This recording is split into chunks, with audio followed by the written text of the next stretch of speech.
tous et bienvenue dans le tirage de vos énergies pour la rentrée 2020.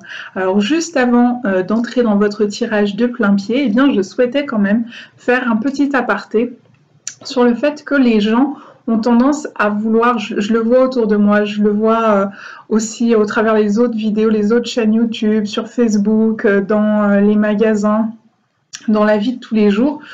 On dirait que les gens courent après le temps. Là, j'ai vu que certaines personnes avaient déjà publié depuis le mois de juillet, depuis un moment début août, les tirages des énergies de la rentrée, que d'autres personnes publient déjà pour l'année 2021, ou que ça va venir au mois de septembre-octobre. Ensuite, on envoie pléiade de tirages pour l'année 2021. Entendez que tout ça, c'est courir après le temps. Or, ça vient un peu percuté en contradiction ce fameux adage dont tout le monde parle dans le milieu de la spiritualité, qui est le vivre dans l'ici et maintenant, dans l'instant présent. Vous comprenez bien que quand on en est déjà à présenter les cartables au mois de juillet alors que les enfants viennent juste de quitter l'école, quand on est déjà en train de voir les décorations d'Halloween fin septembre, début octobre, ou encore les décorations de Noël ou les jouets à partir de début novembre maintenant, on est comme ça dans une course après le temps un petit peu effrénée. Donc je vous invite à remettre tout ça en conscience à l'intérieur de vous et à vous rappeler bien qu'on est dans l'ici et maintenant, que le temps n'existe pas d'un point de vue cosmique, d'un point de vue de l'univers, qu'il y a juste le présent qui existe et que tout est possible au présent. Et qu'ici sur cette chaîne, ce que je vous présente, c'est des colorations énergétiques qui vous entourent. Alors pour certains d'entre vous, et c'est là où ça devient un petit peu plus intéressant et individualisé, eh bien ces énergies, elles auront déjà été présentes pendant votre été, ou là, ces derniers jours ou semaines, elles vont l'être dans quelques temps. Et pour d'autres, ça va être dans 2, 3, 4 mois, peut-être même 6 mois, je l'ai déjà vu parmi les retours qu'on me fait. C'est là qu'intervient votre libre arbitre. Comment vivre les énergies, à quel moment on est prêt à les recevoir et à en modeler notre vie, notre incarnation, à en faire quelque chose et surtout à les réceptionner. Et là, tout le monde n'est pas prêt au même moment, tout le monde ne peut pas recevoir ces colorations au même moment. Et c'est ça qui est intéressant. Donc, ne courez pas après le temps, ne consommez pas le temps, soyez attentifs à ça, restez le plus possible dans l'ici et maintenant. Autre petite information, je vais prendre un nouveau tarot. Alors là, je vous montre le dos de la carte. C'est un tarot d'une artiste peintre américaine qui s'appelle Jo Jason, qui parle du féminin sacré, qui reprend ses peintures autour du féminin sacré. Alors, je ne perds pas les hommes en route. Les hommes, rappelez-vous que vous avez aussi une polarité yin du féminin et puis aussi que ça peut vous aider à mieux comprendre, à mieux appréhender les énergies du féminin qui peuvent vous entourer, que ce soit chez d'autres hommes ou parmi les femmes qui vous entourent, pas nécessairement votre compagne, mais ça peut être aussi votre mère, votre sœur, vos amis, IE, S, voilà. Prenez ça avec un peu de recul aussi et essayez de voir comment vous pouvez apporter votre propre regard, votre propre lecture sur ce que je vous amène. Bref, tout ça pour vous dire que ce tarot, eh bien, je vais le mettre à la vente suite à ces tirages de la rentrée. Donc peut-être que quelqu'un derrière son écran sera appelé, interpellé par ce tarot. Bon, là, je montre l'autre sens. Et n'hésitez pas, dans ces cas-là, à me contacter. Je le fais au tarif moins cher que l'artiste américaine, tout simplement parce qu'elle ajoute les frais de port jusqu'en Europe. Je souhaite simplement le partager avec la personne qui se sentira appelée. Eh bien, on est parti. On va sur votre tirage. À tout de suite. Les cancers, me revoilà. Alors écoutez, pour votre tirage, j'ai le sentiment que c'est plutôt un tirage général qui vient vous donner une coloration générale que domaine par domaine dans vos énergies de rentrée. Alors après, je vais quand même vous présenter les domaines, mais je redis intuitivement, je dirais que c'est beaucoup plus général que ça. On est en train de vous donner, de vous apporter un gros message. En disant que vous êtes en train de vivre un grand moment. Voilà. Alors, dans le nouveau tarot, celui de Jo Jason, eh bien, on a la grand-mère qui est la tisseuse. Je ne sais pas si vous voyez, la toile est là-haut. Voilà. D'abord, j'aime beaucoup cette couleur un peu verte, un peu vert émeraude comme ça, qui fait penser au chakra cœur, qui me fait penser aussi à une pierre. Alors attendez, je vais aller vous la chercher, je vais mettre en pause et j'arrive. Donc voilà, me revoilà avec cette pierre que je trouve magnifique. Je trouve que le verre ne ressort pas nécessairement tel qu'il est dans la réalité à l'écran, mais c'est une dioptase qui vient du Congo.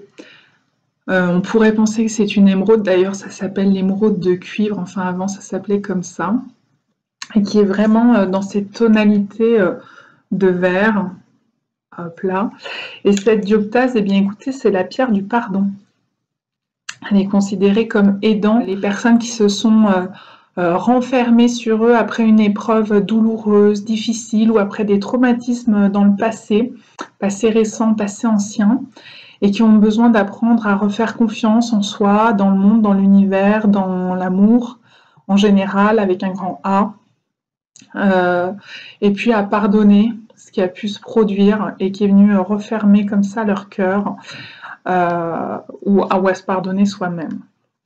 Voilà, du coup je vais la laisser là, cette dioptase, pour votre tirage les cancers. Et donc on a cette tisseuse qui vient nous parler du fait que c'est vous-même qui avez le pouvoir créateur de tisser votre propre vie. Et là, en l'occurrence, on félicite votre beau tissage, même si pour vous, vous avez l'impression que ça a été compliqué, difficile dans ces derniers temps ou ces dernières années, ou peut-être toute votre incarnation, pourquoi pas. On est en train de vous dire que ça vous a permis d'acquérir une certaine sagesse, comme la grand-mère qui est ici. C'est l'ancêtre qui porte en elle la sagesse. Et ce que vous avez vécu, traversé, permet d'acquérir cette sagesse. Donc on vous invite à vous mettre en posture d'observateur, d'observatrice, et de voir les leçons apprises, de voir tout ce que vous avez traversé, qui peut-être a été difficile et douloureux, qui peut-être a provoqué un refermement de votre chakra cœur, et plutôt que de vous flageller pour ça, eh bien simplement de voir les apprentissages et les leçons, de voir combien déjà vous avez su les traverser, vous êtes encore là, vous êtes encore en vie, vous êtes encore debout. Et puis il y a vraiment ce côté juste observer. Observez tout ce que vous avez vécu, tout ce que vous avez traversé, vous féliciter pour ça, pardonner ce qui a besoin d'être pardonné, être dans cet acte de pardon véritable va continuer de vous aider à peut-être digérer et à aller de plus en plus vers cette sagesse de la vie.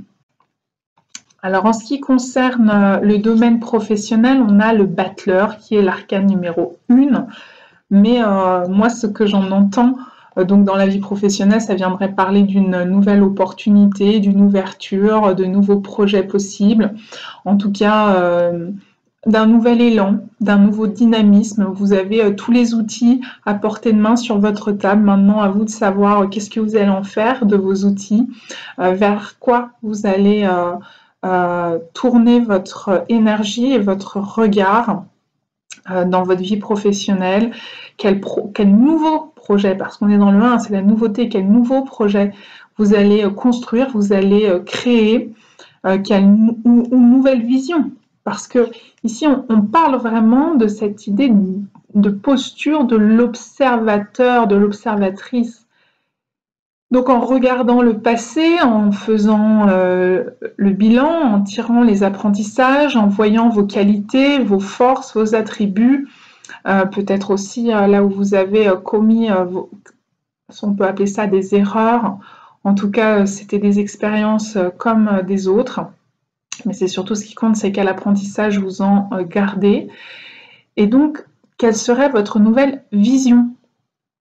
Et ensuite, vous pourrez la mener à bien un peu plus tard. Sans doute que cette rentrée est plus une rentrée intériorisée dans la vision de votre passé, intégrer ce passé pour mieux construire un avenir sous un nouvel angle de vue avec des nouveaux apports.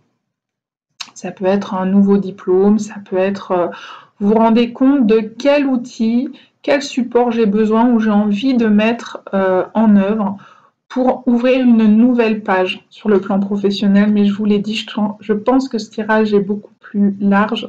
Donc peut-être quelle nouvelle page j'ai envie d'ouvrir, ou quel nouveau chapitre, ou quel nouveau livre de ma vie je m'apprête à ouvrir, et en quelles circonstances, de quelle manière. Toujours en écho, et bien dans le domaine relationnel, on a le 3 de bâton, et vous le voyez, c'est une personne qui regarde le chemin qui est en train de se dessiner vers l'horizon, donc vers son avenir. Je vous l'ai dit, ça fait résonance tout ça, ça fait message généralisé. Maintenant, sur le plan purement relationnel, si on reste coincé dans cette étiquette-là, ça vient nous parler de se questionner sur votre vie relationnelle. Quelle direction vous souhaitez que votre vie relationnelle prenne? Je le répète, la vie relationnelle, ce n'est pas uniquement la vie sentimentale, amoureuse, ça peut être les relations amicales, familiales, filiales, parentales, etc. Les relations professionnelles, voilà, toute forme de relation.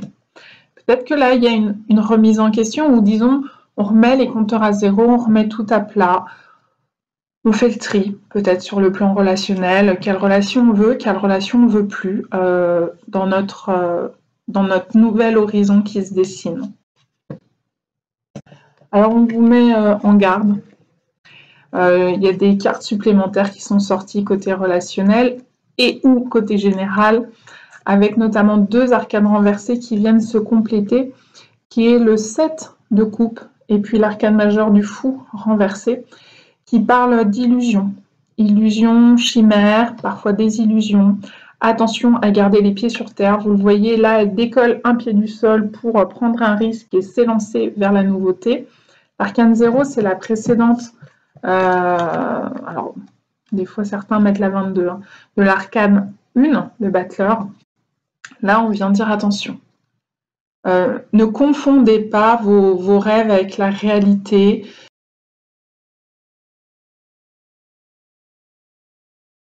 Soyez bien ancrés pour construire votre chemin relationnel vers là où vous avez envie d'aller, relationnellement parlant, sentimentalement parlant si vous préférez pour certains. Eh bien, il s'agit de ne pas se faire à soi-même, de se faire avaler, me dit-on, des chimères. Parce que parfois on accuse l'autre de nous faire avaler des couleuvres, de nous avoir promis ceci, cela, mais on était 2 dans cette relation et nous on a bien voulu croire à ce que l'autre nous racontait. Et là on vous dit, maintenant ce serait peut-être temps d'arrêter de fantasmer et de revenir un peu les pieds sur terre. Et de voir que parfois des relations sont... Je ne sais pas si le mot exact c'est dangereuse, parce que là on est au bord du précipice, vous voyez. On peut perdre pied à tout moment et tomber. Ça pourrait nous être fatal. Mais je crois qu'ici, surtout ce que ça indique, c'est une perte d'équilibre. À trop vouloir s'accrocher à des promesses ou à des rêves, ou l'homme idéal, la femme idéale, l'enfant idéal, la mère idéale, le parent idéal, peu importe. Et au final, on se désillusionne, on peut se casser la figure parce qu'on a des grands idéaux comme ça. Et puis finalement, tout ça manque de sagesse. La sagesse, c'est aussi savoir intégrer la part du réalisme dans sa vision. Il y a ce qu'on aimerait, il y a ce dont on rêve, et il y a ce qui est possible également. Il y a ce qui pourrait nous sembler impossible, mais qui peut quand même être un objectif si on est bien ancré. Mais on en revient toujours à la même chose, à la question de l'ancrage. Est-ce que je ne suis pas un peu trop dans les nuages? Est-ce que je ne suis pas un petit peu trop dans mes rêves, dans mes fantasmes, dans mes idéaux, dans le ciel?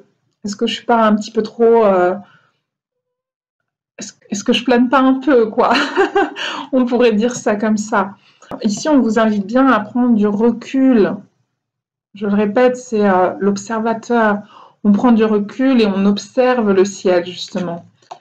Et il y a un moment donné, oui, le ciel, on peut s'y ouvrir si on est bien ancré, si on a bien descendu nos racines sur terre.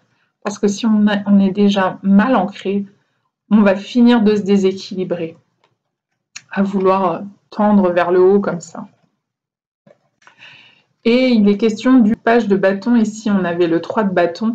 Moi, je trouve qu'elles se font écho, ces deux énergies, et qu'elles nous parlent d'une opportunité, d'un nouveau chemin qui se dessine. Quelque part, je crois qu'on est en train de vous féliciter pour le good job que vous avez fait jusqu'ici, que vous puissiez en prendre conscience, que vous puissiez faire le bilan afin de vous ouvrir à de nouvelles opportunités, un nouvel horizon, de nouveaux projets, quel que soit le domaine.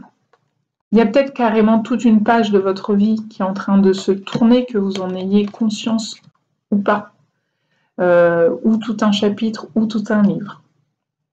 C'est un peu de cet ordre-là, surtout qu'ici on a l'arcane 13, qui dans le tarot traditionnel de Marseille, c'est l'arcane sans nom, ou appelé l'arcane surnommé l'arcane de la mort, qui parle d'un profond changement, d'un basculement d'énergie. Attention à ne pas vous-même basculer avec et perdre votre équilibre complètement dans peut-être ce moment de vie délicat ou derrière ce traumatisme possible que vous avez vécu, cette fragilité, cette douleur qui est venue se réveiller, qui peut-être vous a fait quitter le monde de vos rêves, où tout n'est plus aussi idyllique que ce que vous espériez et que vous pensiez. C'est peut-être venu d'ailleurs briser vos rêves, cet événement, cette situation. Que là, on vous dit pas de panique, il y a un nouveau possible, le champ des possibles est là, saisis ton opportunité. Sur le plan matériel, alors c'est très intéressant, j'ai une succession d'arcanes, donc on retombe dans ce mouvement de cycle qui se termine et qui est en train de s'enchaîner vers un nouveau cycle. On a le 8, le 9 et le 10.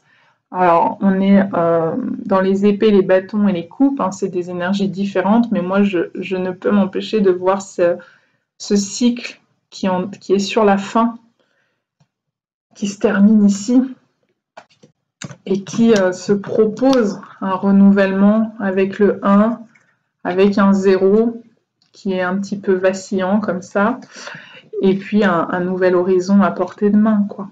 Enfin, je dis à portée de main, je pense qu'on c'est peut-être pas tout à fait demain 2 septembre, donc c'est peut-être un petit peu plus loin. Mais qui sait, pour certains d'entre vous, c'est peut-être le 2 septembre. Donc, on est passé les cancers par une phase un petit peu mortifère, hein, vous voyez comme ça, ce 8 d'épée où on se sent prisonnier, où on se sent triste. Ça peut être un deuil, je l'aurais dit, un deuil symbolique, une fin de cycle, une fin de relation, une fin de contrat, une fin de bail, hein, puisqu'on est dans le domaine matériel, ou une mort effective, qui va venir remettre en question vos finances ou votre vie matérielle, puisqu'on est dans le domaine matériel, c'est possible. Derrière, on a cette phase de 9 de bâton qui est un peu la phase pour moi de l'hiver dans ce tarot et dans ce tirage. C'est un petit peu comme si on s'était mis en mode hibernation. On s'était remis, on se retire dans sa grotte pour vivre sa souffrance, sa tristesse. Ou peut-être on se met à l'abri suite à quelque chose qui a été mal vécu. On essaye de se protéger, on rentre dans sa carapace. On pourrait dire ça, les cancers. On a besoin de s'isoler un peu, de prendre du recul pour mieux savoir où aller. Et puis, eh bien, on nous annonce quand même, avec ce 10 de coupe, c'est quand même quelque chose de fertile qui va en ressortir de cette phase un petit peu d'intériorisation, d'introspection, d'observation, de prise de recul. Le 10 de coupe, ça parle du foyer. Alors, comme on est dans le domaine matériel, ça peut être un mal-être aussi au foyer, dans l'enceinte de la famille, j'allais dire, mais ça peut être aussi de l'enceinte physique de la famille, c'est-à-dire la maison, l'appartement. Et là, il y a une forme de réconciliation qui va être possible, l'espoir revient, peut-être par le biais d'une fin de cycle, hein. Peut-être que vous allez quitter un lieu qui vous déconvient, ou quitter la famille qui peut-être a été un petit peu casse-bonbon avec vous ces derniers temps et que vous avez tenté comme ça de prendre un peu de recul et de plus partir, enfin voilà, de vous retirer un petit peu de tout ce mouvement familial et derrière peut-être qu'il y a un envol qui se fait, une sortie de nid. C'est possible. Mais en tout cas, les relations s'améliorent si c'est des relations compliquées qui sont exprimées là. Et puis on a un dernier message qui est la croix dans le normand et cette croix elle vous dit de garder la foi. D'ailleurs vous le voyez, l'esprit de la grand-mère, elle regarde vers le ciel, elle regarde vers les étoiles, il y a cette idée de garder la foi, que même si ce qu'on a traversé était éprouvant, on peut trouver en nous la force de pardonner et la force d'aller de l'avant pour s'offrir un nouveau cycle de vie différent.